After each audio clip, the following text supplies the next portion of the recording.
Good morning, everybody, and welcome. And it's a real delight to open up this Internet of Agreements conference this morning. It's a bit intimidating because I look behind me and I see the clock, and I realize that you've got a better idea of time than I do. So if somebody can kind of give me a, hey, you're being a little boring, move along, that would be appreciated. Anyway, what I'm here today is really just to kind of open up. I've been one of the people who's been very supportive of Mattereum, simply because I've never seen any technology that doesn't need human intervention at some point. And we'll be speaking of two clocks now. This is it. I think the one behind me looks a bit more impressive. But, so what I'd like to chat about this morning is very, very much the ideas behind what's going on in the smart ledger space, as we might term it, and have a look at this. Just give me the to slide forward. So, there we go. Great.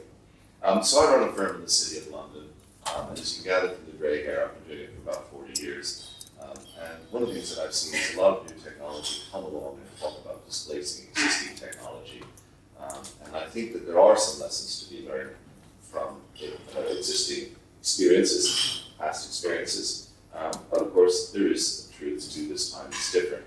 And so the question is, how do we balance the two? Those of you who know us will know that we've produced a lot of research online. And I'm not here to try to talk about it, but quite a bit of what we've looked at has been since 2011. What are these new governance structures? So up on the top left, for those of you who think this space is all brand new, in fact, our local government, the City of London Corporation, in 2010 commissioned our firm to do some research on what Bitcoin, Ben, and many other digital currencies might mean for trade and commerce worldwide. And to repeat that, that's not a mistake, 2010, published in 2011, it's still online. We followed that up, though, with two very obvious avenues.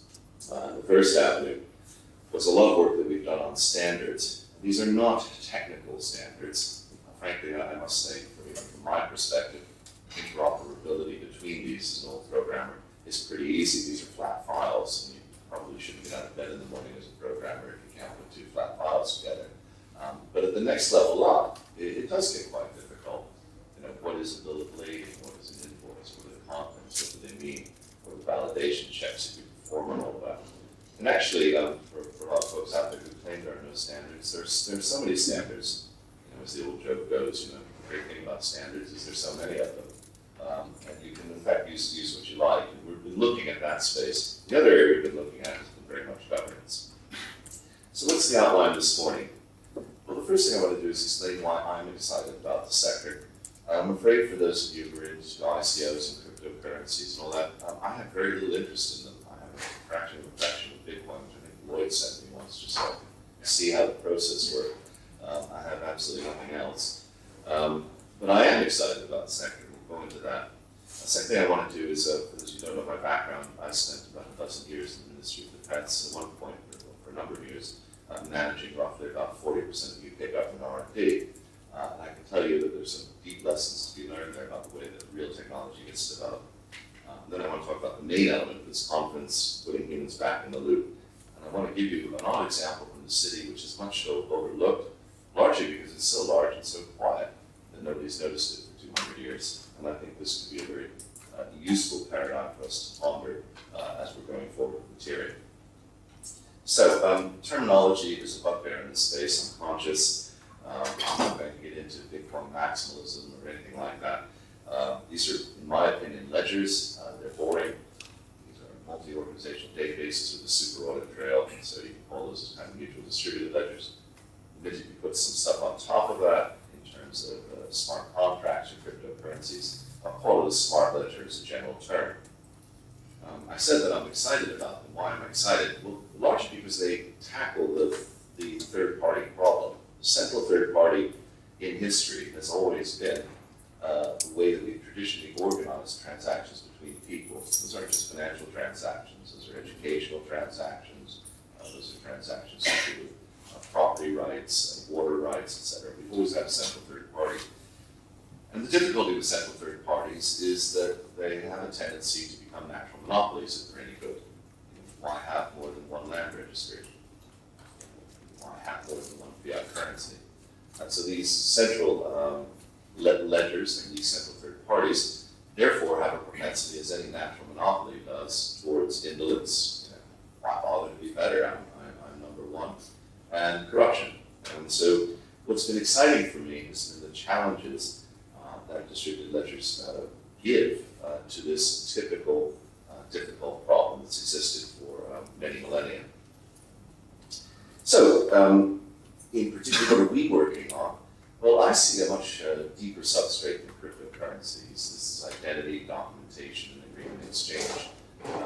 And we have built quite a few commercial applications in this space, so that gives me perhaps some artificial confidence that this is moving forward. In fact, we're building a number of them, but I would pick on one, which is down in the Far East. We're working with a very large insurer, 5 banks, and 2 governments to build a gargantuan trade system, and we just bench tested the substrate in August for 1 trillion transactions a day.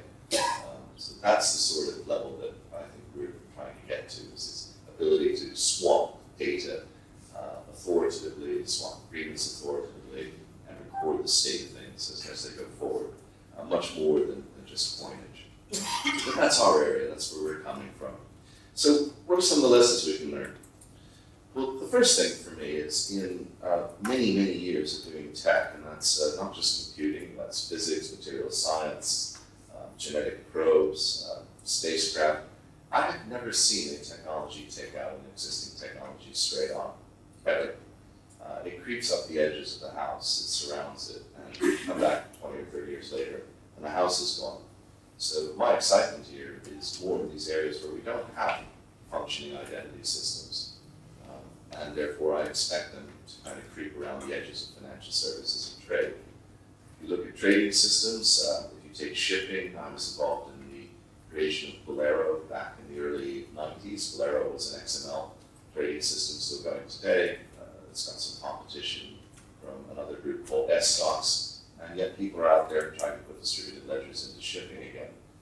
And I think that this might be a case where it works.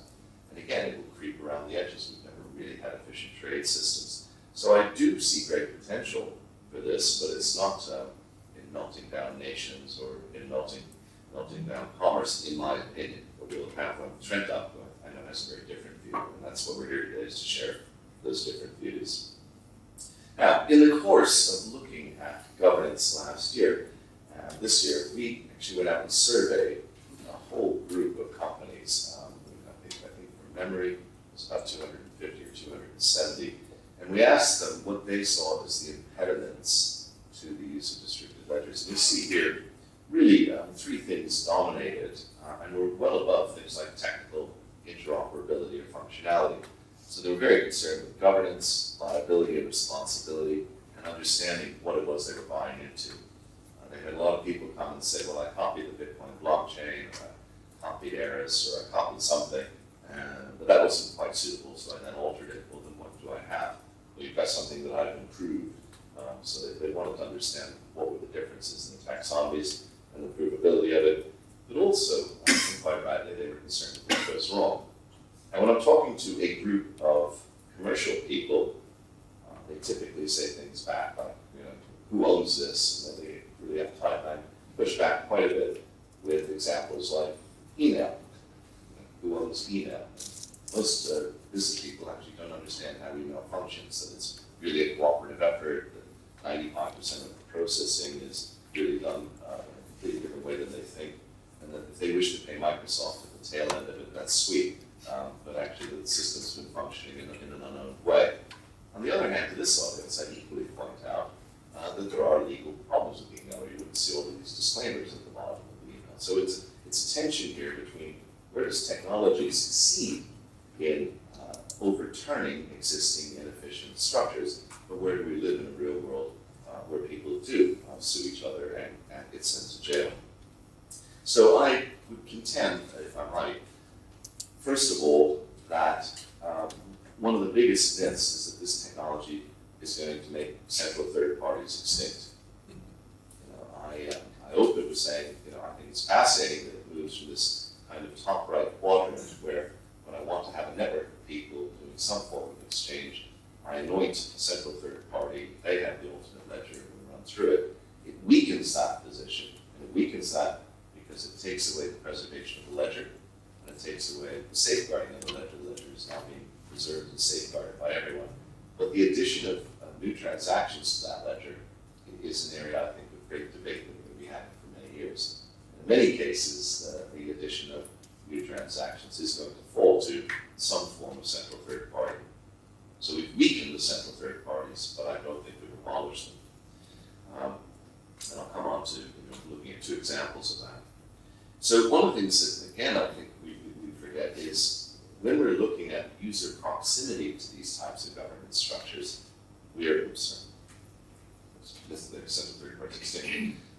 This diagram here is showing you here on the right, a central third party, which is a traditional case today. And over here, where Ethereum, Bitcoin, and others are struggling to see if they can abolish central third parties completely.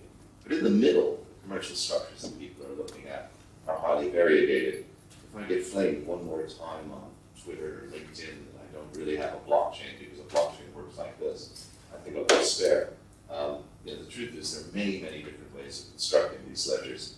I might also point out to many of you that, in fact, if you really dig into the literature, and I've been doing a little bit of it, not sufficient. The best I've got so far is a 1978 paper out of Stanford, which outlines completely the distributed ledger system with blocks, with chains, the whole thing.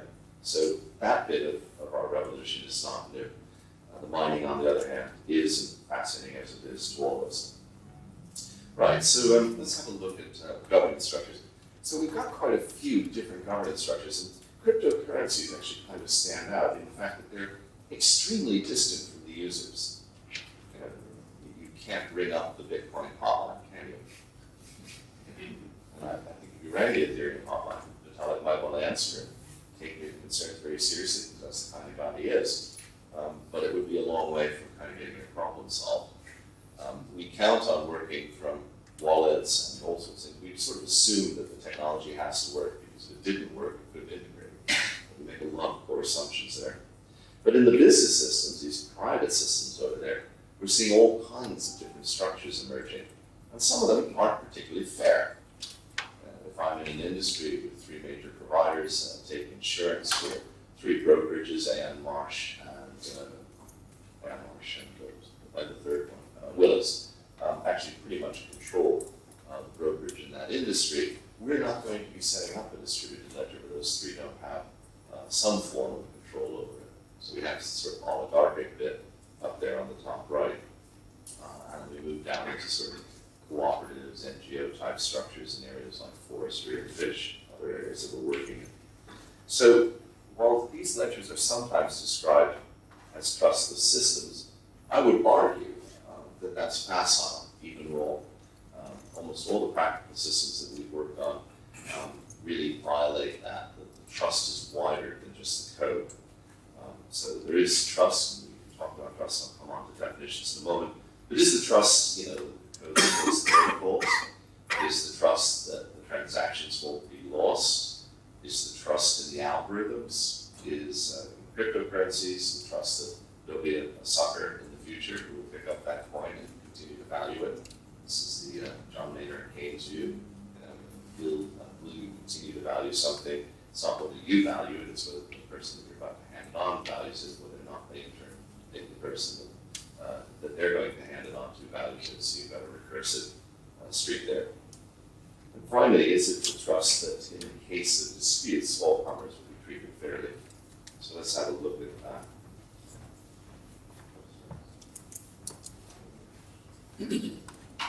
My fault goes. Okay.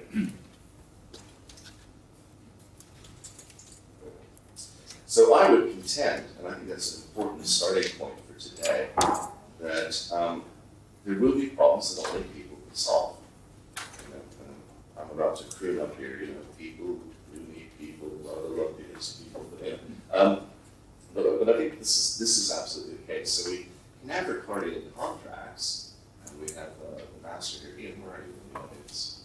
There he is, back in the corner there. Ian's going to be closing today with his, and it's quite right he closes given also. The recording contracts effectively, though, really only say that's the contract at the time. It really doesn't solve the dispute resolution issues that might result from a contract. So we can have a recording contract that dictates that somebody is going to need to solve it if we have a problem.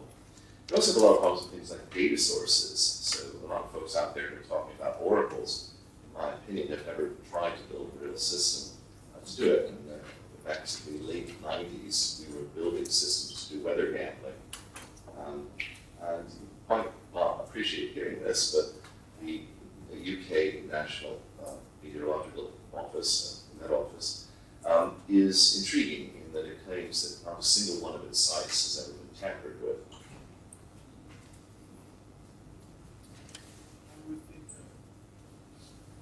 I would think they are. The U.S. Weather Service reports a 9% tamper rate annually. So zero. That's a bit harsh. Further, they fix their data because they know what's best. So a bunch of hikers are up at the top of a hill. There's 30 inches of yellow rain. It was a bit of a stunt or a joke. Well, they alter it because they know what rainfall would have been on that day up there. Do you want to base a contract on that? In the city, we had LIBOR, right? So LIBOR is, typically fundamental to 25 and 30-year swaps. We all know LIBOR was good. So let's go back and try and write a smart contract to say anywhere from 2005 to late 2012. When do you bug out? When do you bug out and say, hey, this LIBOR is no good? By the way, if LIBOR is no good, what are you going to shift to? You're going to shift to Euribor. What are you going to do when LIBOR is out of action for a day for just technical reasons? Think about writing the code for that. So now we suddenly put all the data on the chain. We wind up with, there are solutions to these problems, but they're not particularly more efficient than today's solutions, which is to let human beings kind of interfere and get involved in the situation. So what are some of the other problems? Well, time.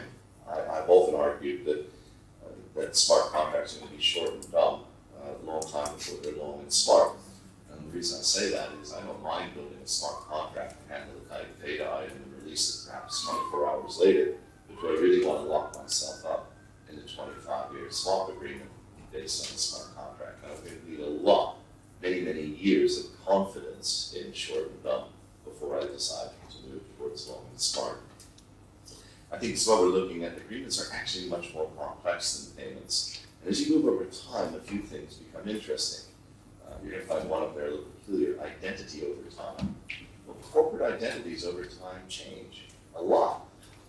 A company may stand behind a subsidiary for non-legal reasons. A company may abandon a subsidiary on a purely legal technicality. So who were you really contracting with?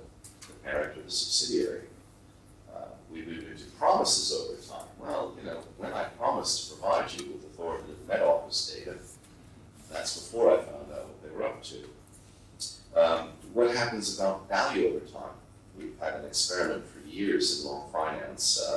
We've been trying to, as a thought experiment, I hasten to add, I fall on one side of this, which is to build an eternal coin. This is a coin that never loses value. But values are human. Only people can ascribe value to something.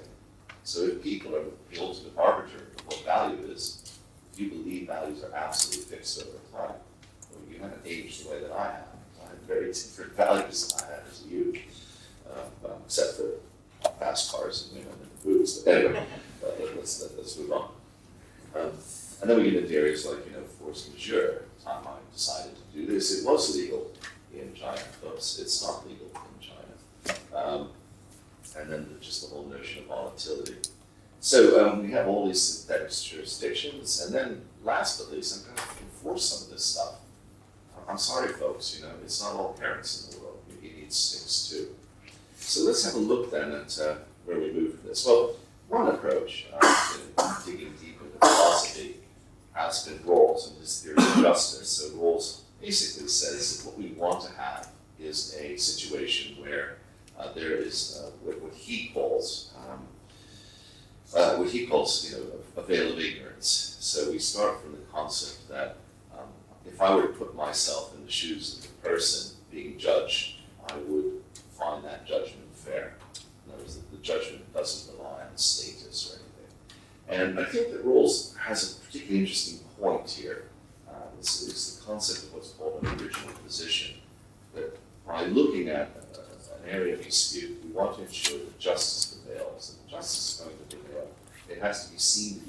well as to be just. We've heard those sorts of phrases before. And I would sum it all up in this kind of cartoon, which I rather like. For a fair selection, everybody has to take the same exam. Please climb that tree. One of the things to me, that has actually distinguished London over millennia is with the exception of the expulsion of the Jews in 1290 and before they were welcomed back in 1655. London has actually been a very fair place. You could come here and be treated fairly, no matter where you came from.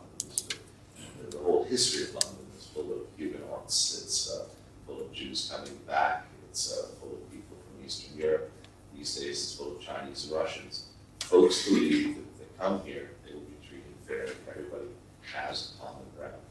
And I think this principle is very important for the sorts of things we're discussing today in terms of what are we going to do in terms of arbitration, mediation, and expert determination.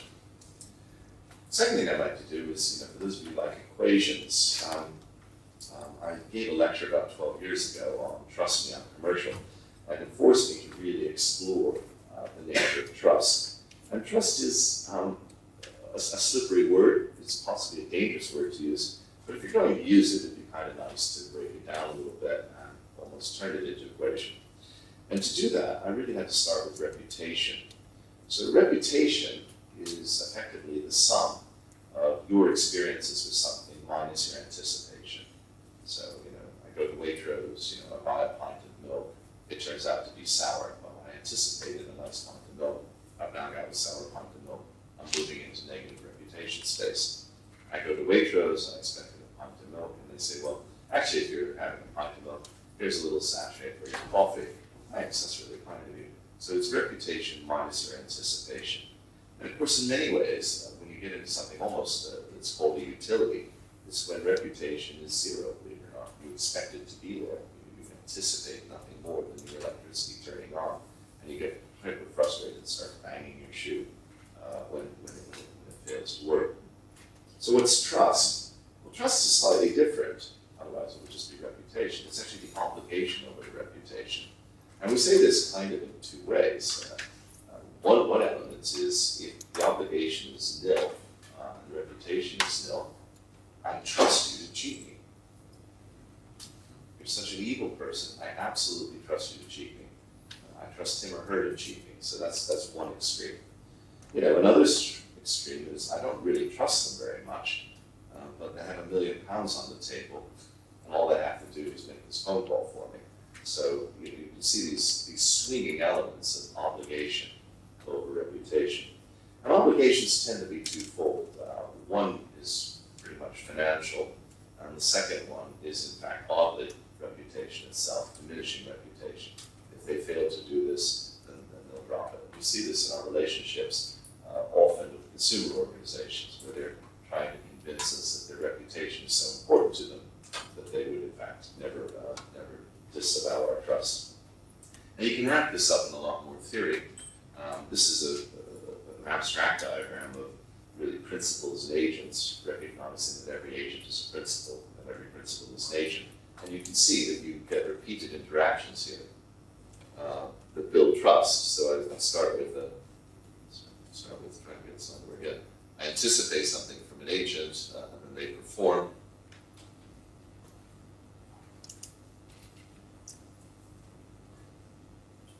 Seem to be. There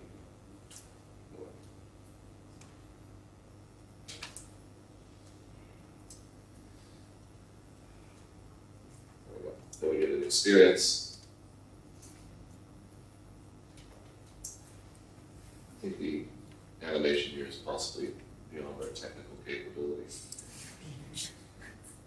What you would have seen, and I'll try this with the next slide, what you would have seen is a series of interactions which then begin to obligate and look at the performance of entities, but also two other things. That a trusted third party can be injected into that diagram, and also some form of security or indemnity. I'm going to put down a security or indemnity. So what we're beginning to recognize is that in any reasonable type of system, we can't automate it completely. We need a human structure. And And that's why when Vinay approached me about Mattereum, I became really quite excited, because it was an honest recognition that we could somewhat standardize what we were trying to do in that space. And I think, in fact, Mattereum is really two bits. It's the idea that it's going to be producing natural language contracts, et cetera. But I think equally, it's about putting in structures. So what might those structures be? So I'm going to close on a few slides about some thoughts. What are we looking for? So we have a distributed ledger. It's handling some very important contract. At the moment, my wife is struggling with importing 800 little mannequins from China. We do have a real problem, which is the Chinese, for some reason, reckon that we might skedaddle. I don't know if you're aware, but there was a period when a lot of shysters were going on to Alibaba and asking for samples, and the Chinese remember that. So we have, in fact, some samples for Christmas. So they asked us to put some money up for the samples, vastly in excess of what they were worth. So we paid that, but then you're paying sort of 50 quid for something that you're hoping to buy ultimately for £4, just to have the sample. But that proved that we were good people with intent. Then they claim that they've made it. Now they claim they've made it, and they want to put it and ship it to us in Hamburg. But they'd like payment up front. And these are the kind of the real issues. And what happens when the system bugs out? Well, then there's Alibaba. Well, my Chinese is passable, but it's not that good. Am I going to go to China and try and sue them? No. So we've got some very complicated situations here where I would love for somebody who had a bit of a hold over their reputation to be able, if it bugged out, to go and see them. Now remember that bugging out is a bit of a problem. In the case of LIBOR, everybody starts to bug out just when you most need it. So suddenly everybody's saying, well, I want to hold that contract. And I think this is one of the big issues looming in our space is the more we get these utilities up and running, once they actually hit a block with these humans, the humans have become a bit of a bottleneck. And I think you can see, for example, hundreds of thousands of swaps being asked to be arbitrated all on the same day. So that's something to discuss maybe later.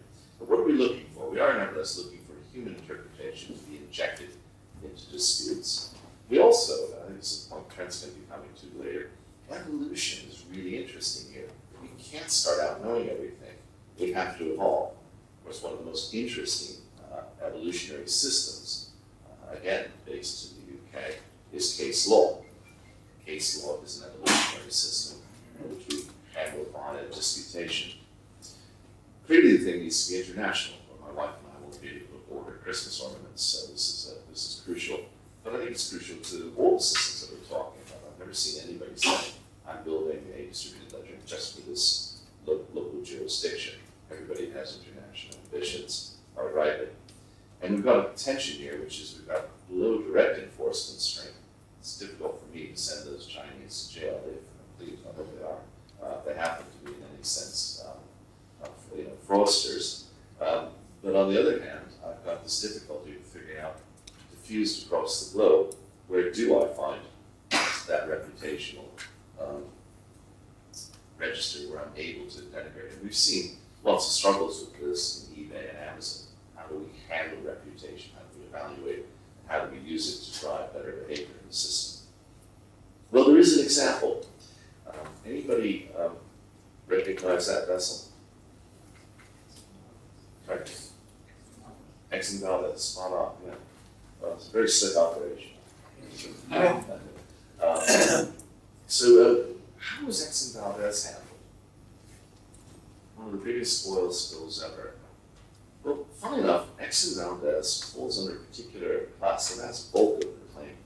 Came under something called protection and indemnity insurance. So I said earlier that there are, in fact, already some existing structures. So if you're in the marine industry, there are a couple of classes of primary insurance. So the hull is insured. That's great. The cargo is insured. So Exxon gets the money back for the oil. Exxon gets the money back for the hole in the hull. But who handles a collision? Who handles wreck removal? As we're well aware, the pollution costs are completely out of control. And then there's areas like stowaways, cargo damage insured. It's just not fault, just direct cargo in the vessel. You can run into buoys and lighthouses and ports and terminals, which isn't covered in your hull insurance, personal injury, illness, and death. So these are the wider areas and the bigger areas of insurance, and they're handled through something called P&I clubs. Now, these P&I clubs begin really in the 18th century.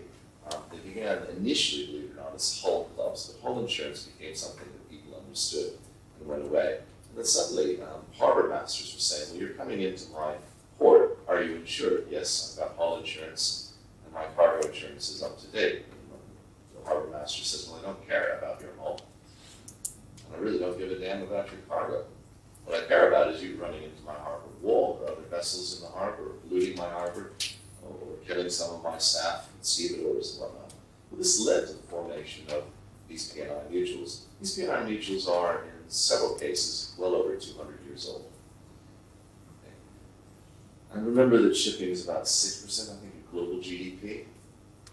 And these P&I mutuals handle over 90% of global shipping by vessels and by tonnage. And none of you know about it, I suspect, very few. Anybody here know about P&I mutuals?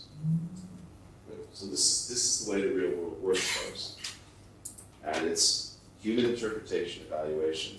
It uses an evolving approach based on cases. It's very international, and its ability to go and actually handle or sue shippers is quite limited. It really relies on reputation.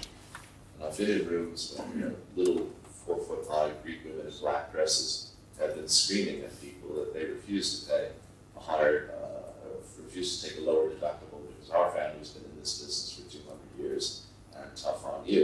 And you little parvenus, Maersk, and all that, really had better shape up your act. So it's all based on long-term reputation. And it works another interesting way too, which I think is important for the smart contract approach to life. No, they don't pay everything up front. So they have what's called a call on the class, which is when they need to supplement. So they put up just a little bit of money to cover what they expect will happen in a year, which should be manageable. But if it turns out to be something very large, like Exxon Valdez, they've effectively pledged their balance sheets. So somebody comes and says, well, you paid $2 million for your insurance at the beginning of the year. Guess what? There was this accident off Alaska, and Exxon is part of your club. Oh, and you owe another $10 million. And this sort of stuff is paid. And why is that? Well, because these people are in it for the long term. They're really trying to set up trust structures that work. So what are some of the mechanisms there? Well, I think today we're going to talk about human adjudication in terms of arbitration, mediation, expert determination. But they do a number of other things too, and I pick in two broad areas. The first is these are giant risk management engines. The P&I mutuals share huge amounts of information with their members about what works and doesn't work. So take my case earlier on China, I'm trying to import from China, they might tell me you should never deal with these people in the first place. I'll give you just two examples. For example, they might indicate that the crew of a particular nationality should never be picked up. And why is that? They don't care about the legal supplies in the Air Force.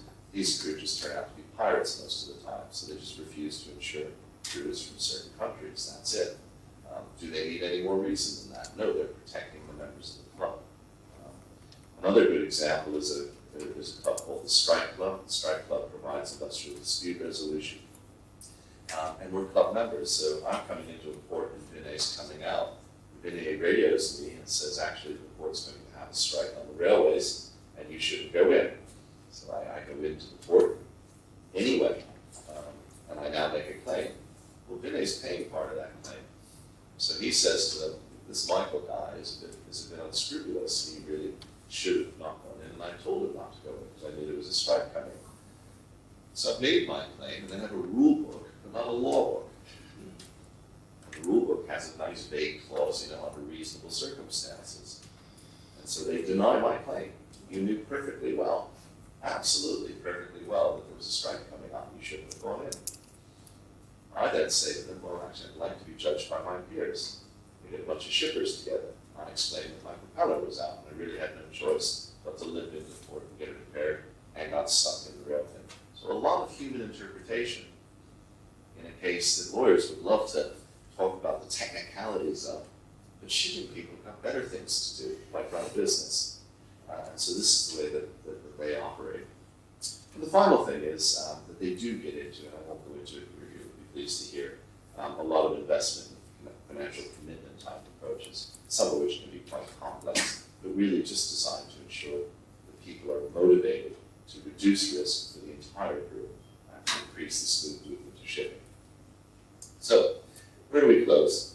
Well, I think the biggest thing for me is that the rule of law is more than the law. I titled this talk at the very beginning of club rules versus rule of law. And I think if we're going to look practically, pragmatically, what have you, at the types of structures that we're likely to want to build into the system, we have to put rule of law sort of towards the bottom, because although it's absolutely a fundamental foundation, I do mean that, absolutely a fundamental foundation, nevertheless we should get there as infrequently as possible. And that requires us, in my opinion, to look at good club rules. And those club foundations, I think, really do revolve around. By the way, I have to put that up there for those of you who look at the slides. So it's a typical P&I club table of contents, covering things like overspill claims, closing of policy years, and all that, all written in a relatively non-legalese club book. This is your local golf club. This is not a legal contract. And then we move on to kind of how we're going to get there. Well, today I would emphasize really three things that we picked up doing our governance work earlier this year. I would argue that the first thing we need to think about is the architecture that Mattereum is going to have in terms of composition, remit, are there any powers? If there is power, are we exercising soft power, a sense of reputation handling? I think secondary is accountability. How do we make this accountable? As the system is functioning, you move further and further out. One of my observations is things become more and more transparent. You get a local fine for speeding at the local magistrate's court, and you may have felt that you weren't dealt with properly or something, but it kind of doesn't matter in the scheme of things. But things get more transparent as they rise up the system, and then we're going to have to think about that because we're immediately bumping after more accountability. And finally, what are some of the actions we're going to take? And I think some of these actions are probably more beyond just bugging out. I think learning from these P&I mutuals that a lot of what people want is information back in advance to reduce the risk, not just to handle actions that have gone bad. So I'd like to conclude by saying, in my opinion, I think that Mattereum is a very important initiative, and any of the initiatives to do with finding ways to make human supervision and governance of these systems more confident is to me a good initiative. I think that Mattereum is more than just having a bunch of natural language contracts. It's also designing a system or appropriate systems that would work for it. And I would encourage all of us to look to the 200-year plus history in the P&I mutuals for a good international example. It's working for a significant chunk of GDP today. And the fact that most of you haven't heard about it is a really good thing. Thank you.